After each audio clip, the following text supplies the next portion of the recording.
Welcome back to the channel, guys. I'm just getting home from work, and it's so funny. My wife texted me on my way home saying I have a problem, and I have to admit I do, and I want to show you guys what that problem is. My problem has to do with the Skyline, and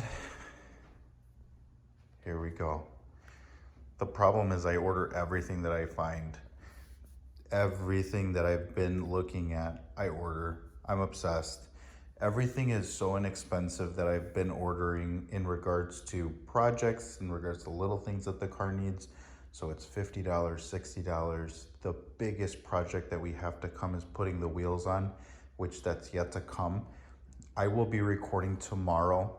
The wheels are not a direct fit, so I will have to roll the fenders, and that's why I got this thing, the heat gun. So I already have, this is to take the temperature when I use the heat gun, when I'm rolling the fenders. That's used so the paint doesn't crack, or to at least try to prevent the paint from cracking. Somebody call AA, Amazon Anonymous. He lost his mind. I swear. So it's so funny. Besides these packages, I call my local Nissan dealership, and the guys are so excited to talk to me because they say, oh my God, are you going to order more parts for the Nissan Skyline? Or they know me by name. So I just think it's pretty cool because everybody knows what a Nissan Skyline is. But again, it's a big project, and I just want to get as many people involved. So I actually ended up selling a car. I'm in the car business. I'm one of the sales managers at a dealership. I figure I'd flip this around so I could tell this story. So it's funny how things work. I sold a car to a customer probably about a year ago, and he came back to me because he was in a bind. He ended up buying a pickup truck, and he said, Giovanni, as soon as I have the money, I'm gonna buy a Mustang from you. Well, lo and behold, about a year later, he ended up trading back in that truck. He bought a Mustang tonight, and he's actually a local body guy. And as you guys remember, the car, the biggest downfall of it is the paint. So he promised me that he would wet sand and buff the entire car, which according to him, he says the paint, of course, it's painted very poorly, but he said with the wet sand and a buffing that it would come out probably, he said 60 to 70% better. So I am gonna look forward to doing that. And then I think after that, I'm gonna look into getting the car wrapped. For tonight, guys, I think that's where I'm gonna cut the video. Tomorrow, be on the lookout. We are gonna be putting the wheels on the car. See you guys tomorrow. Back in action, guys. Got the packages in the garage. We're ready to go. The only thing I'm gonna open up right now, hub-centric rings. What these are used for is the Skyline is a 66.1 millimeter hub bore, and that is going to be increased to a 73.1, I believe, because of the wheels that I bought. And also, if you guys remember from last night, the thermometer. That will be for rolling the fenders. Let's get into it. Here she is. This will be hopefully the last time that you guys see it with these beautiful wheels. We're gonna use the word beautiful. Look at those suckers. Now, when I bought these, anybody that knows they're RPF ones, they're in like a matte black. I got a really good deal on them. The tires are basically brand new. I couldn't wait. I drove on my day off 4 hours one way to pick these wheels up. I got home at 2 o'clock in the morning and I had to go to work the next day. That is me in a nutshell. I'm impulsive, I'm ready to go. Look at the difference in the wheel size. At first I was like, oh my God, this is not gonna work. But I mounted one of them. Besides it needing the hub-centric spacers, which I got, they fit. Bolt pattern was perfect. They're very flush. They're very, very close. I will have to raise up the car, which if you guys remember, I had plans on doing that regardless. So I'm not too worried about that. I'm not looking for like a super slammed look. I just want a clean, flush look, no rubs, nothing like that. Now this is what's stressing me out a little bit. The front wheels, they're all 18s. They're 8.5s out front, 9.5s out back. So it's a staggered fitment because obviously we have a rear wheel drive car. The 8.5s that are up front, the offset is different from the rear, which I have already seen. They do fit. So the fronts are 18 by 8.5 ET30. So the offset is 30 and the wheels are 245 40 18s. Again, very tight fit. They have a little bit more meat on them. And then the rears, again, this is gonna be what's kind of stressing me out because the offset and the wheel specs are perfect, but It is on a 275 tire, which I believe will be just way too much for this car. It's a 275/35. The offset of the wheel is plus 15, which is the traditional specs which people use for these cars. So I think that the wheel will have a perfect flush fitment, but I think that these tires might just be a little too meaty and it might rub against the inner fenders, which if that's the case, obviously I'm gonna probably have to go down to a 265 or even maybe a 255, but I wanna keep the same staggered fitment.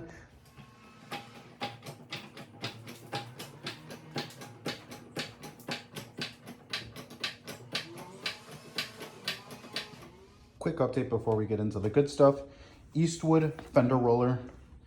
If you guys remember what I was saying, just so you guys get an idea of what I'm doing. This is underneath the fender. So there's a little lip here. And I'm thinking because of how aggressive the tires are going to be, I need to roll this fender. I know that's a little close, but basically this is gonna get pushed to the inner lip of the fender in order to create some separation for the tire. Now guys, I've never done this before. I've watched a few videos and it's pretty self-explanatory for the most part. You grab a heat gun, and the heat gun, you have to get it up to a certain temperature, meaning the paint, so it does not crack. Now, the car's been painted before, so if this paint cracks, I would not be surprised, but the car will likely get wrapped, so I'm gonna try to do this. I'm going to roll the fenders, not pull the fenders. So you guys have an idea of what the difference is. Pulling the fenders means I'm gonna pull the fender this way, so away from the vehicle, creating more space this way, which that does not tend to work. I'm going to be rolling the lip that's in this fender to create more space inside of the fender. Let's get you guys in the action. I got the roller installed, lug nuts tightened. What I had to do is the coilovers that I installed, you guys can actually see a really nice line there. This is where it was before. That's where I ended up lifting the suspension. The reason why I ended up doing that is because the roller itself was not making full contact with the fender. Very, very common with these cars, especially if you have them slammed, which again, that was not my intention. So it ended up working out.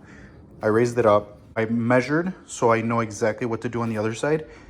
I'm hoping that when I drop it down and I have the new wheels on, that it's the perfect fitment.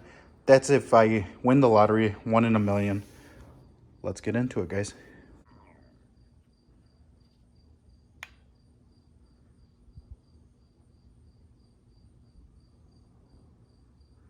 Just trying to get a little baseline. Ooh, this thing has a nice little red dot. This goes back to the COVID days, if you guys catch my drift.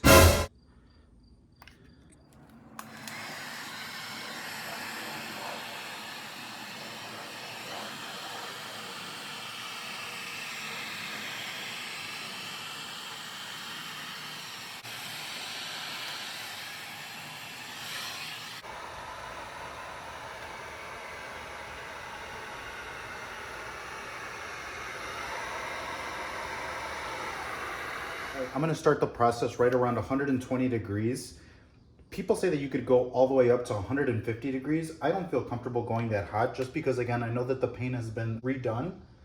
I'm sitting at about 115 degrees. Yeah, about 115 degrees. I think that's a good starting point. If I notice that it's still a little bit too hard to push in, I will heat it up a little bit more. Little update, guys. I've been at this for about 20-ish minutes, maybe a little bit longer. I have a little bit of anxiety just because I don't want to crack the paint. So as you guys can tell, I started off little by little doing this top portion. It is almost flush to the top of the fender. I don't know how much I want to stress this out. It looks like it's good enough compared to how it was, just to give you guys an idea. So you see how this gradually gets higher and higher. So this is the little part that I'm working on right now. And then the actual tool ends up hitting right up here. So I can't really get this portion. So maybe I need to think about something different for down here. I'm going to see if the wheel's clear without me having to push this little piece of the fender down. But I'm working on this right now. This is what it's looking like. All right, guys, I am probably about an hour into this side.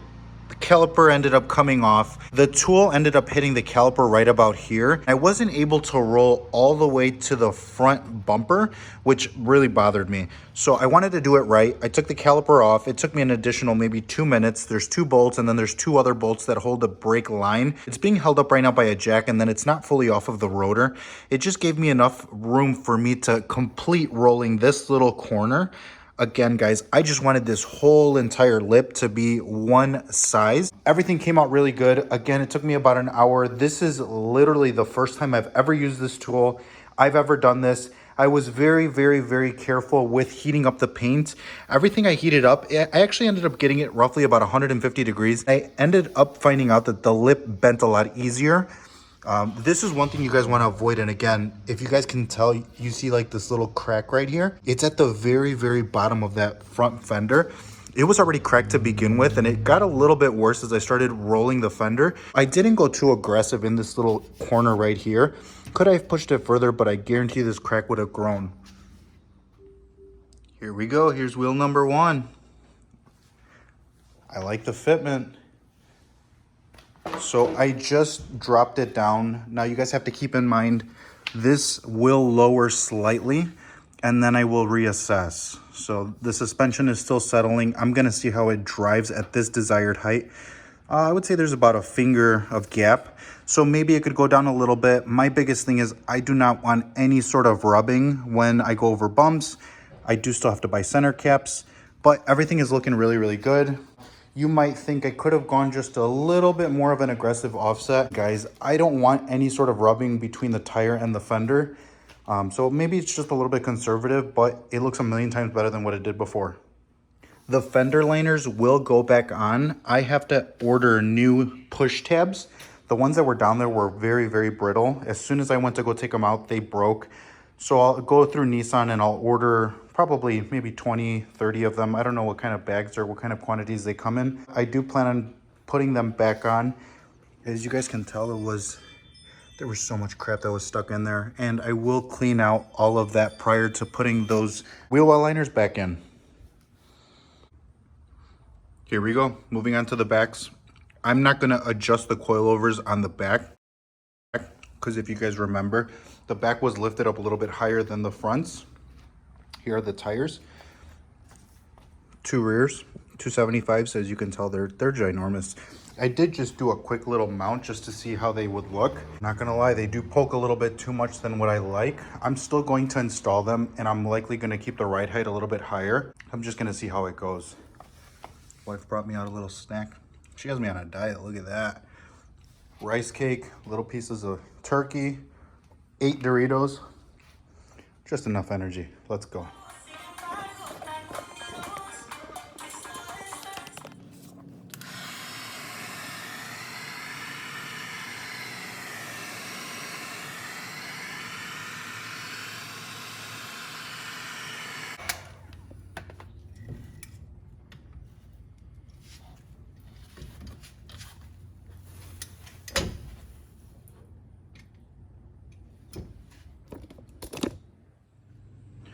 Man, whoever said rolling fenders was easy, they 100% lied. Rears are done. That material, I don't know if it's different from the front material. I don't know if the lip is a little bit thicker, but wow, that one was a lot harder to do. It honestly probably took me guys about an hour to do. And I was going really, really slow, very meticulous. I did not crack any of the paint in the back, but wow, that kicked my ass. So I'm gonna try to test fit the wheels and let's see how that goes. I did end up having to remove the caliper like the front, and then also I did end up having to move the coilovers because the coilovers, they were too low. So the roller wouldn't make full contact going down into the corners. I did have to move the coilovers up quite a bit. All right, 50% of the way done. Front, they've settled just a little bit. If you guys can see, there's just a little under a finger of space. So before, if you guys remember, there was a little bit over a finger on this back. Of course, they ended up being a little too wide, just as I suspected. I think I'm gonna go with probably a little bit smaller tire, just because this one's a little too wide. There's too much poke. This one is a little over a finger, but again, I just wanna wait for the same thing to happen. And then also these, I'll probably allow a little bit more space because again, they are very, very wide, just to get an idea. So that's the new. And then this is the old. So I'm gonna stand back. Hopefully you guys can get an idea the difference. Looks good, but again, I just don't know if I want to go with the tire that wide. Looks kind of goofy. Almost midnight and we are finally done. I think I might like to torture myself. This project was brutal. This side, which is the second side, ended up being a lot easier. It probably went twice as fast as the first side. Once I figured out that the fenders are okay with a significant amount of heat, it made my life a lot easier. I will say this, the back of the vehicle, I'll kind of have to see fitment. This side, I raised it twice and it still doesn't match the other side. Even though the coilovers measure the same distance, I guess you can say. I don't know if it's maybe because the car carries more weight on this driver's side. I know some cars are like that. Maybe like the gas tank sits more on the driver's side. I don't know. But there's about a finger's length over there, and there's probably a little bit more than a finger. What my goal is I'm gonna drive the car and see if it rubs. If it doesn't rub, I'm basically going to match the gap on this side as the other side because the other side has less gap. So I'll just lower it little by little, and then I will get the car aligned. I'm gonna take it out for a quick drive, see how she drives.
All right, guys, just a little recap from today's project. I'm sorry I'm being a little quiet. It is midnight here. Everything was a success. The car drove really, really good.